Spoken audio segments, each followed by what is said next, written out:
में हमने देखा था परमाणु के बारे में और इलेक्ट्रॉन प्रोटॉन न्यूट्रॉन को हमने समझा था। और इसके बाद हम लोग इलेक्ट्रॉन प्रोटॉन न्यूट्रॉन की संख्या भी निकालना सीखा था। फिर इसके बाद हम लोग सीखे थे समस्थानिक, समभरिक, सम इलेक्ट्रॉनिक, सम न्यूट्रॉनिक और आइसोटॉप समझा था। आज हम लोग देखेंगे कक्ष यानी ऑर्बिट, कक्षक ऑर्बिटल के बारे में अंतर समझेंगे। सबसे पहले देखेंगे इलेक्ट्रॉन नाभिक के चारों ओर सुपरिभाषित वृत्ताकार पथ में घूमते हैं जिन्हें कक्ष या कक्षा कहते हैं। कक्षक में देखेंगे नाभिक के आसपास का वह त्रिविम क्षेत्र जहां इलेक्ट्रॉन पाए जाने की संभावना ज्यादा होती है। जैसे ये नाभिक हो गया, इसके चारों ओर इलेक्ट्रॉन चक्कर लगाता है तो इसको हम कक्षा बोलेंगे, और इलेक्ट्रॉन जहां पाया जाता है उसको हम क्या बोलेंगे, कक्षक बोलेंगे। दूसरा अंतर है सभी कक्ष वृत्ताकार आकृति के होते हैं। कहने का मतलब सभी कक्ष कैसे होते हैं, वृत्ताकार आकृति के होते हैं। इसमें ध्यान देंगे जो कक्षक होता है, जब S होता है गोलाकार होता है, जब S कक्षक होता है उसकी आकृति कैसी होती है, गोलाकार होती है। और P कक्षक डंबलाकार होता है। P कैसा होता है, डंबलाकार होता है। और जो D कक्षक होता है वो द्विडंबल होता है, ऐसे। तीसरा अंतर हम समझेंगे कक्षा में इलेक्ट्रॉन एक ही तल में गति करते हैं। कहने का मतलब जो कक्षा में इलेक्ट्रॉन गति करता है एक ही तल पर गति करता है। जो कक्षक में इलेक्ट्रॉन नाभिक के चारों ओर त्रिविम गति प्रदर्शित करते हैं। कहने का मतलब इसमें त्रिविम गति होता है। अगला अंतर हम लोग देखेंगे कक्ष दिशात्मक नहीं होते हैं। कहने का मतलब इधर कक्षक इधर दिशा हो जाएगा, आगे जाएंगे तो ये इधर हो जाएगा, इलेक्ट्रॉन यहाँ जाएगा, इधर जाएगा तो इधर दिशा हो जाएगा। कहने का मतलब इसमें दिशात्मक नहीं होता है। और इसमें ध्यान देंगे जो S होता है, S को छोड़कर सभी कैसे होते हैं, दिशात्मक होते हैं। क्यों? क्योंकि S की आकृति गोलाकार है, इसमें कोई दिशा नहीं है। लेकिन जो P और D कक्षक की आकृति होती है वो डंबलाकार और द्विडंबल होती है, जिसमें आकृति क्या होती है, दिशात्मक प्रदर्शित करता है। अगला, किसी कक्ष में इलेक्ट्रॉन अधिकतम संख्या 2n² होता है। कहने का मतलब किसी भी हम कक्ष में इलेक्ट्रॉन की अधिकतम संख्या बता सकते हैं 2n² से। एक परमाणु कक्षक में अधिकतम 2 इलेक्ट्रॉन होते हैं। कहने का मतलब इसमें एक कक्षक में 2 ही अधिकतम इलेक्ट्रॉन भर सकते हैं, 2 से अधिक नहीं हो सकता है। और ध्यान रखिए कि दोनों अपोजिट साइड रहेंगे। हमने अंतर समझ लिया था। आगे हम देखेंगे L में जो कक्षक होते हैं उसकी S, P, D और F। इसमें L का मान कितना होगा, 1, 2 और 3, 4। उपकोष में अधिकतम इलेक्ट्रॉन कितने होंगे इसको हम देखेंगे। जो S में कितने उपकोष होंगे, 1, उसमें अधिकतम इलेक्ट्रॉन कितने होंगे, 2 होंगे। और इसकी आकृति भी हम लोग देखेंगे। जो S की आकृति होती है गोलाकार होती है। आगे हम P को देखेंगे, इसमें L का मान कितना है, 1। इसमें उपकोष की संख्या कितनी होती है, 3 होती है। इसमें अधिकतम इलेक्ट्रॉन कितने होंगे, 6 इलेक्ट्रॉन होंगे।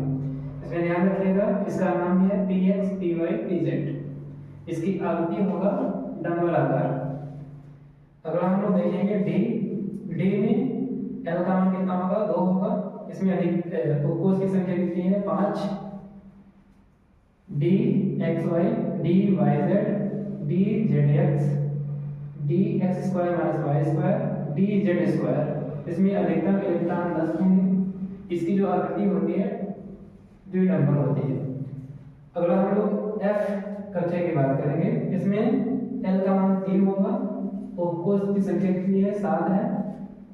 और अधिकतम इलेक्ट्रॉन की संख्या कितनी है, 14 इलेक्ट्रॉन है। इसकी कोई आकृति नहीं होती है, कॉम्प्लेक्स। n+n नियम के बारे में, तो n+n नियम होता क्या है, n होता है आपका मुख्य क्वांटम संख्या और l आपका होता है वैलेंसी क्वांटम संख्या। आगे चलकर हम लोग क्वांटम संख्या समझेंगे। तो इसमें ध्यान रखिए परमाणु के विभिन्न कक्षकों में ऊर्जा का निर्धारण उनकी मुख्य क्वांटम संख्या n, वैलेंसी क्वांटम संख्या l के आधार पर किया जा सकता है। इसे n+n नियम या फिर बोहर-बरी नियम के नाम से जाना जाता है।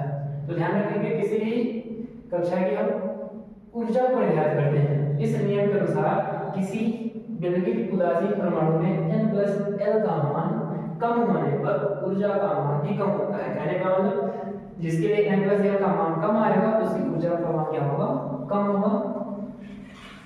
यदि जिसके लिए n+l का मान समान हो जाएगा तो उसके लिए हम कैसे निकालेंगे, तो जिसके लिए n प्लस l का मान समान होगा तो इलेक्ट्रॉन हम उस कक्षा में पहले भरेंगे जिसके लिए n का मान क्या होगा, कम होगा। ठीक, आगे हम एग्जांपल के तौर पर समझेंगे कि इसलिए n प्लस l का मान कितना हो जाएगा। तो n बराबर कितना दिख रहा है, 2 दिख रहा है।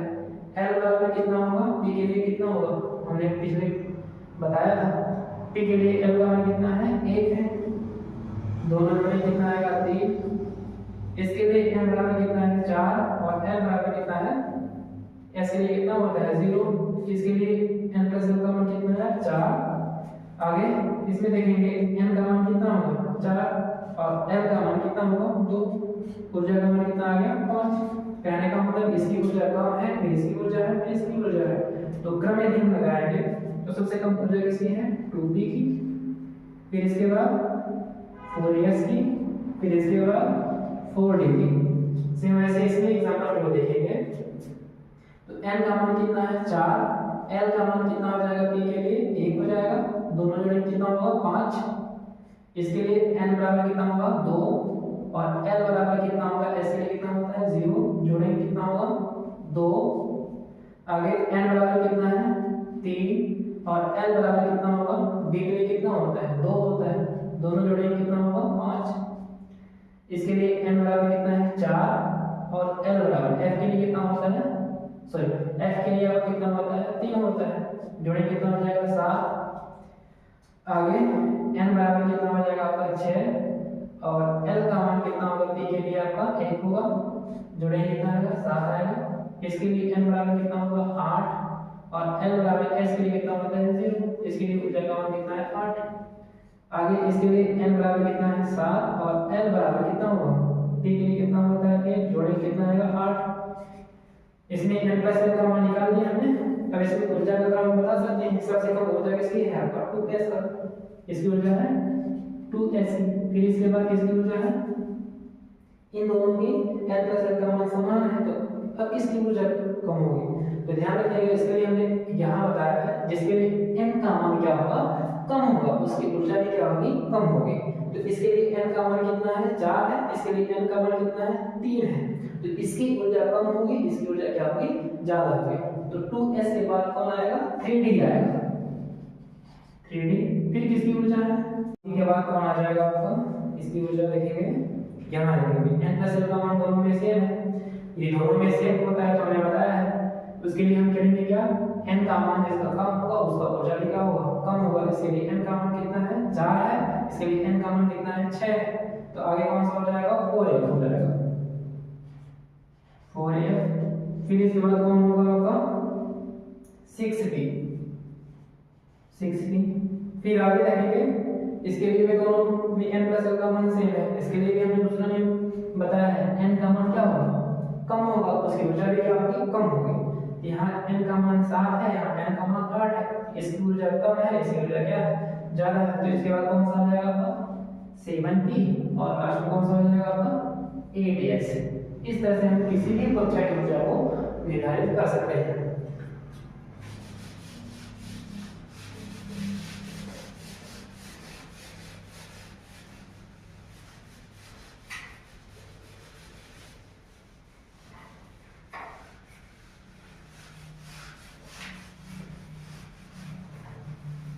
आगे हम लोग समझेंगे इलेक्ट्रॉनिक विन्यास।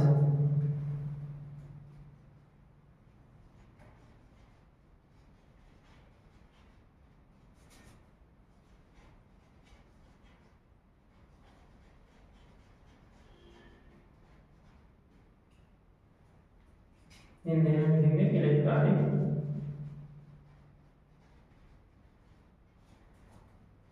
विन्यास।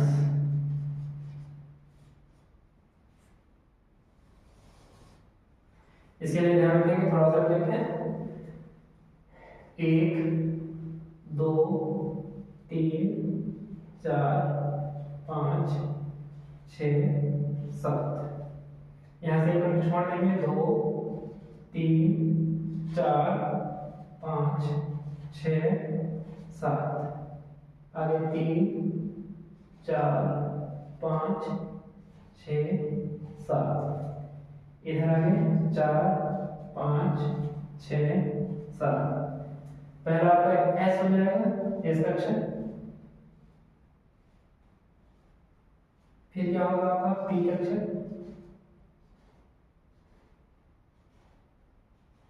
फिर आपका होगा डी, फिर आपका एफ।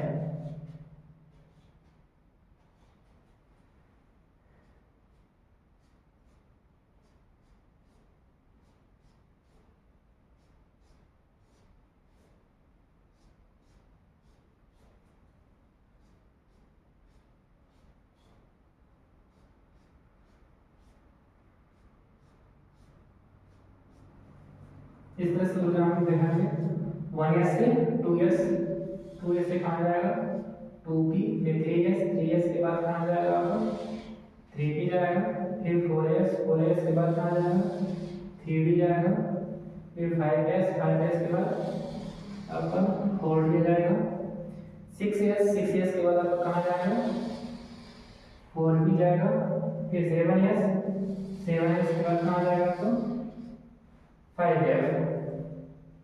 ये सबसे बढ़ता जाएगा है ना, ये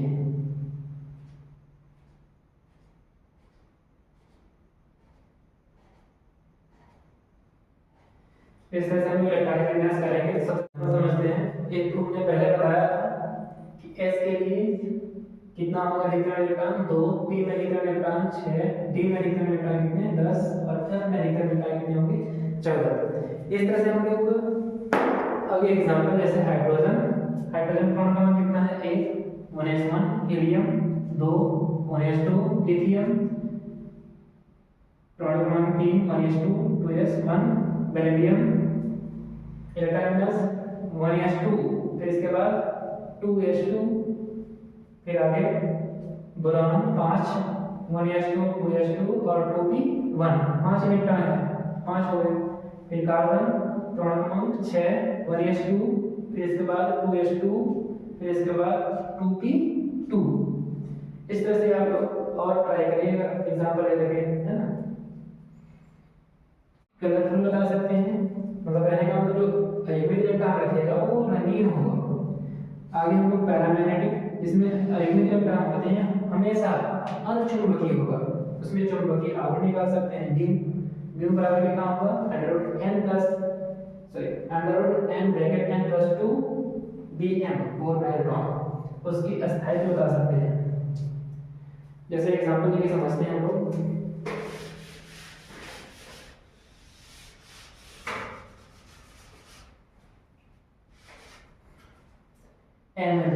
मैग्नीज 2+, इसका इलेक्ट्रॉनिक विन्यास करेंगे तो परमाणु कितना होगा आपको 25 हो जाएगा, तो कार्बन 4s2 with 3d5 होगा।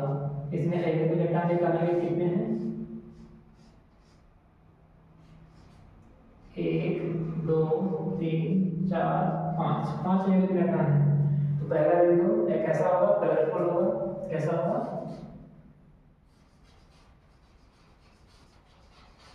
कलरफुल